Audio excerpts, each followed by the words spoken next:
जी नमस्कार, आप देख रहे हैं वॉइस ऑफ डेमोक्रेसी 24 और मैं भारती हूँ। इस वक्त हम मौजूद हैं झज्जर में और कल दीपेंद्र सिंह हुड्डा झज्जर में आए थे और तमाम दुकानदारों से बाज़ार में सिंगल व्यक्ति से वो मिल के गए हैं, अपनी बात रख के गए हैं लोकसभा चुनाव को लेकर। और इस वक्त मेरे साथ चर्चा में मौजूद हैं वरिष्ठ पत्रकार हैं जो कि लगभग 25 वर्षों का अनुभव है पत्रकारिता का और मुख्य समाचार पत्रों से जुड़े हुए मुकेश शर्मा सर मेरे साथ मौजूद हैं। मैं आज इनसे चर्चा करूंगा कि कल जो दीपेंद्र सिंह हुड्डा का तमाम मीडिया हाउस बता रहे हैं कि तूफानी दौरा था, इनकी नज़र में ये दौरा किस तरह से रहेगा और किस तरह से आने वाला चुनाव है दीपेंद्र सिंह हुड्डा के पक्ष में जाएगा या फिर भाजपा के पक्ष में जाएगा, वो इनकी राय हम जानेंगे। सर सबसे पहले नमस्कार आपको। धन्यवाद भारती जी, नमस्कार। सर कल का दीपेंद्र सिंह हुड्डा का जो दौरा हुआ पूरी हलचल मचा दी है पूरी रोहतक लोकसभा में, आप उसको किस तरह से देखते हैं? देखिए, दीपेंद्र हुड्डा जो है एक सादगी का प्रतीक जो है वो बताए जा रहे हैं, लोगों के दिल में बसे हुए हैं। पिछले 4 चुनाव जो है उन्होंने लड़े हैं यहाँ से रोहतक लोकसभा से। उनके फादर जब मुख्यमंत्री बने तो सीट खाली हो गई थी और उनको उम्मीदवार उतारा गया था। कांग्रेस प्रत्याशी के रूप में वो पहली बार सांसद बने थे, सांसद युवा सांसद थे और उसको देखते हुए देखो उन्होंने संसद में भी काफ़ी मुद्दे उठाए। उनके पिता जब सरकार में थे तो झज्जर में विकास कार्य भी काफ़ी हुए हैं, जैसे रेलवे लाइन थी, बड़ी परियोजना आई थी। थर्मल पावर प्लांट थे, ये भी बड़ी परियोजना थी। झज्जर जिले में 2 थर्मल पावर प्लांट लगाए गए। रेलवे लाइन जो लंबे समय से लंबित पड़ी थी, काफ़ी संघर्ष के बाद जो है रेलवे लाइन यहाँ पर आई थी। 7 जुलाई 2007 को सोनिया गांधी ने रेवाड़ी से रेलवे लाइन का शुभारंभ किया था। उसके बाद थर्मल पावर प्लांट के आधारशिला भी उसी दिन रखी गई थी। झाड़ली में बड़ी रैली की गई थी और वो रैली अपने आप में मायने रखती थी। उस समय जो था उस क्षेत्र का विकास एक औद्योगिक क्षेत्र के रूप में हुआ है और पिछड़ा हुआ इलाका सबसे माना जाता था सालावास हलके का। सालावास हलका टूटने के बाद झज्जर हलका ये हुआ बना। उसके बाद भी अनीता यादव जो थी सालावास से विधायक चुनी गई। उसके बाद झज्जर हलका बना तो गीता भुक्कल जो है लगातार विधायक बने हैं और उनके ऊपर विशेष तौर से हुड्डा परिवार जो है उनका आशीर्वाद रहा है। और हुड्डा परिवार के आने के बाद सरकार जब आई तो उसके बाद झज्जर का विकास काफ़ी हुआ था, चाहे सड़कों का मामला हो, चाहे झज्जर के अन्य जो विकास कार्य हैं उनका हो, शिक्षण संस्थान हैं और एम्स वगैरह जो है वो भी एक बड़ी परियोजना थी। और इधर जो है बड़ी कंपनियां भी इसमें आई हैं। SEZ भी उनकी सरकार के समय आया था जिसमें झज्जर के विकास की जो है पत्थर का मील साबित हो रहा है। इसके अलावा जो दीपेंद्र हुड्डा का जो कल का दौरा था वो पूरी तरह से गुप्त था और अचानक दीपेंद्र हुड्डा आए थे। दीपेंद्र हुड्डा का जो मिलने का तरीका जो था वो लोगों को जोड़ने वाला तरीका था, क्योंकि हर आदमी की समस्या वो खुद सुन रहे थे। हर अपनी बात जो है विकास कार्यों के लिए वो खुद कह रहे थे, हर आदमी से आग्रह कर रहे थे और जो उनका जुड़ाव का जो वो है वो एक बहुत ही नायाब तरीका है। और यह कहीं ना कहीं झज्जर शहर के लोगों को अगर लगातार वो मिलते रहे तो माहौल पूरी तरह से पलटने की संभावनाएं जो है पूरी दर्शाई जा रही है। ये देखिए आपका अनुभव है, वो तारीखें वो जब घोषणा है वो आज तक आपको याद हैं, ये भी एक अनुभव की बात है। दूसरी बात मेरी कि कल हमने देखा कि दुकानदारों से जब वो मिल रहे थे तो उन्होंने कही कि सर 10 साल में तो ग्राहक भी आने बंद हो गए। एक कहीं गोलगप्पे खा रहे हैं, कहीं चाय पी रहे हैं और वो गैदरिंग होती थी उनके आसपास वो कल दिखाई नहीं दी।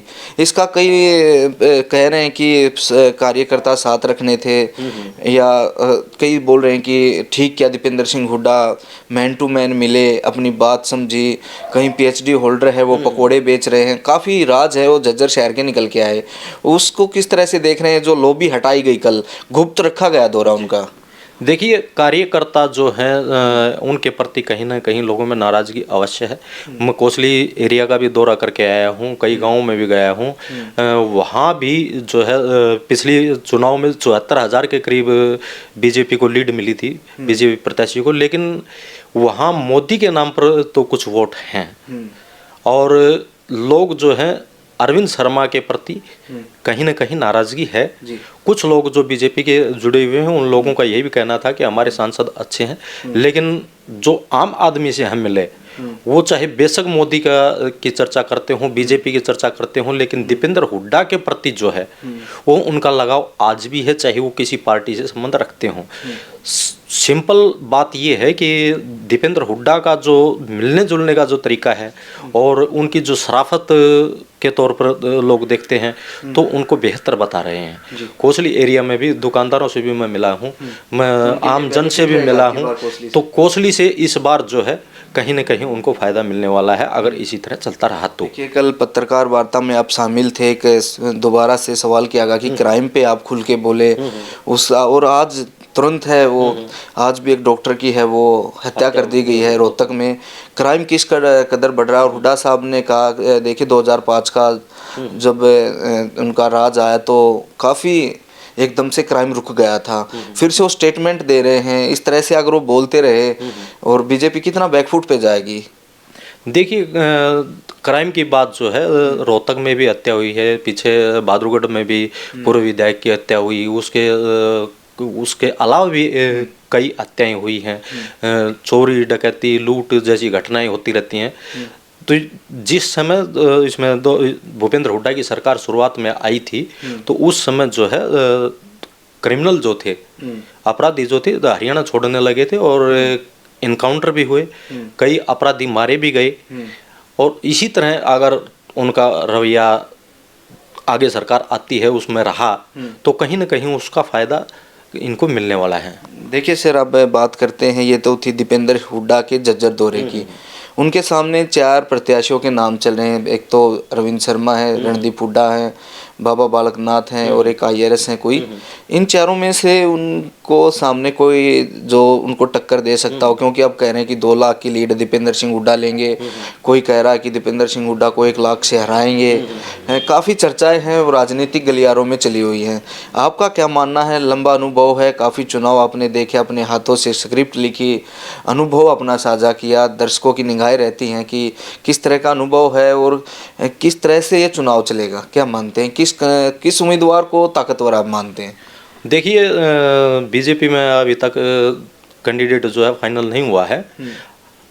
कहीं ना कहीं बाबा बालकनाथ की भी चर्चाएं आ रही हैं। बाबा बालकनाथ जो थे सांसद थे अलवर से, उनको तिजारा से विधायक का चुनाव लड़ाया गया। वो चर्चाएं थी कि वो मुख्यमंत्री बनेंगे, उसके बाद चर्चाएं हुई उप मुख्यमंत्री बनेंगे, उप मुख्यमंत्री के बाद कहीं ना कहीं कैबिनेट में उनको दर्जा मंत्री का अच्छा दर्जा दिया जा सकता था, कहीं ना कहीं मंत्री भी उनको बनाया जा सकता था, लेकिन उनको दरकिनार वहाँ किया गया है।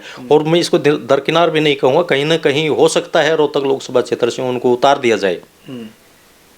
ये बीजेपी की रणनीति हो सकती है। अरविंद शर्मा उनके सामने आते हैं तो किस तरह का मुकाबला मानते हैं? अरविंद शर्मा अगर आते हैं तो इस बार मुकाबला जो है काफ़ी टक्कर का रहेगा, क्योंकि अरविंद शर्मा कैंडिडेट चाहे बीजेपी कोई भी लेके आए, लेकिन बीजेपी का वोट बैंक है जी। ये इनकार नहीं किया जा सकता है कि दीपेंद्र हुड्डा और इसका अरविंद शर्मा का वो नहीं है। दीपेंद्र हुड्डा अपने आप में काफ़ी मजबूत हैं, लेकिन ये चीज़ें जो है जनता ही निर्धारित करेगी जब कैंडिडेट आएगा। अगर अरविंद शर्मा आता है तो कोसली क्षेत्र से जो इसको अहिरवाल क्षेत्र से पिछली बार लीड 74,000 के करीब मिली थी, वो लीड कहीं ना कहीं कम इस बार हो सकती है, क्योंकि अरविंद शर्मा के प्रति लोगों में नाराजगी है। नाराजगी का कारण आपने लगातार हल्के में गए, आपने बातचीत की, क्या कारण रहा कि अरविंद शर्मा ने बनाई जो बीजेपी ने उनको बना के दिया था माहौल, वो उन्होंने ख़राब कर दिया? ये सबको पता है कि ना तो धन्यवादी दौरा किया, ना कभी कहीं दिखाई दिए, ये तमाम बातें निकल के आई अरविंद शर्मा की। आपको वहाँ से क्या जानकारियाँ मिली? देखो, कहीं ना कहीं ऐसा तो नहीं है कि अरविंद शर्मा फील्ड में नहीं रहे, फील्ड में तो हैं, लेकिन वो सरकारी जो कार्यक्रम होते हैं उसमें ज़्यादा रहते हैं। सरकारी कार्यक्रमों के अलावा काफ़ी कम दिखाई देते हैं।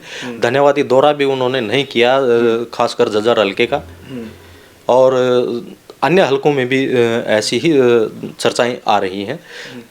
लोग जो हैं बीजेपी के नाम पर जो है मोदी के नाम पर वोट मानते हैं, उसको कैंडिडेट को देख के वोट जो है काफ़ी कम आते हैं। और जिस तरह से देखिए ये बात थी इनके दोनों को आमने सामने अगर चुनाव होता है, एक तरफ लहर भी होती है, मजबूती होती है। दीपेंद्र सिंह हुड्डा पिछले चुनाव से अब की बार मजबूत स्थिति में है या कमज़ोर स्थिति में, ये आपको कैसा अनुभव रहा है? दीपेंद्र हुड्डा इस बार मजबूत स्थिति में है। ऐसी बात नहीं है कि दीपेंद्र हुड्डा ने पिछली बार जो गलतियां रही उनको भी कम किया है, कार्यकर्ताओं को भी थोड़ा सा दूर करके कल जैसे लोगों से मिले हैं, तो इस तरह का अगर वो निरंतर प्रयास करते रहेंगे तो कहीं ना कहीं फ़ायदा उन्हें मिलने वाला है। जी, शुक्रिया सर बातचीत के लिए। धन्यवाद भारती। तो ये कल के दौरे के बाद की जो अनुभव है 25 वर्षों का, मुकेश शर्मा सर हैं, दैनिक समाचार पत्रों में लगातार ब्यूरो की पोस्ट पे रहे हैं और एक लंबा समय इन्होंने इस फील्ड में दिया है, तो ये अनुभव निकल के आया कि दीपेंद्र सिंह हुड्डा है अब की बार रोहतक लोकसभा में मजबूत हैं। और जिस तरह से चुनाव आगे चलेगा इनसे फिर एक बार हम चर्चा करेंगे, 2-3 चर्चाएँ हमारी हो सकती हैं और भी जो विशेषज्ञ हैं, विश्लेषण करते हैं, उनसे भी हम ये राय जानेंगे कि रोहतक लोकसभा है हरियाणा की उन सीटों में से मानी जाती हैं कि जो हॉट सीटों में आती हैं। मुख्यमंत्री के बेटे हैं दीपेंद्र सिंह हुड्डा और कांग्रेस पार्टी एक समय था कि अकेले हरियाणा की आवाज़ है वो संसद में उठाते थे, हर अपने संबोधन में वो बोलते हैं। और जो आगे भी होंगे इस तरह के दौरे, चाहे वो भाजपा के हों या फिर और किसी पार्टी के हों, उनकी चर्चाएं हम आप तक पहुंचाने की कोशिश करें। जब तक बने रहे मेरे साथ और देखते रहे वॉइस ऑफ डेमोक्रेसी 24।